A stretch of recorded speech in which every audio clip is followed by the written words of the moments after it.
Welcome to The Explainer. Today, we are diving deep into a really fascinating concept from a speculative white paper. It's called the Planck distance. And what's so cool about it is how it starts as this bold claim about physics, but ends up as something much more philosophical. All right, to get our heads around this, let's start with a really simple but kind of mind-bending question. What if the universe had an edge? I mean, forget infinity for just a second. What if, at the absolute largest scale you can imagine, the cosmos just stopped? So the source material we're looking at, a white paper called the ceneezer synthesis, builds its entire reality on one central idea, symmetry. And it's an idea that is both super elegant and, you'll see, incredibly bold.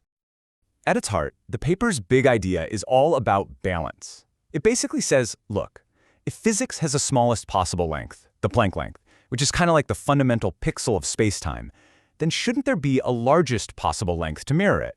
You know, a bookend on the other side of the scale. Okay, let's see how this whole thing started out. In an early version of the white paper, this wasn't some philosophical thought experiment. Nope, it was presented as a straight-up, scientific-sounding claim. The first definition was super direct, no messing around. Version 1.0 basically said, the Planck distance is the absolute physical limit on how far apart two things can be. Think of it as the literal edge of the sandbox. And they even put a number on it. The author connected this idea to a real concept in physics, the de Sitter radius. That's essentially our universe's cosmic event horizon, a point of no return. This move really tried to ground the idea in actual cosmology, giving it this feeling of scientific weight. So the key takeaway here is that the initial pitch was for a new feature of cosmology. It was suggesting a real, measurable boundary out there in space that maybe we could one day bump into. But as you can probably guess, when you make a big claim like that, you're going to get some pushback, especially from the world of conventional science. You can't just invent a new fundamental constant and expect everyone to just nod along. And this quote right here just nails the heart of the critique. In standard physics, this idea of a maximum allowable distance just doesn't exist. Space can, in theory, just keep expanding forever. Now, faced with this pretty solid critique, the author did something really interesting. They didn't argue about the physics. Instead, they clarified what the idea was really about, and it shifts from a physical claim to something way more philosophical. And this is the pivot. This is the whole point. The author completely reframes the idea. The Planck distance, they say, isn't about physical space. It's not a limit on geometry. It's about relational space. It's a limit on meaningful connection.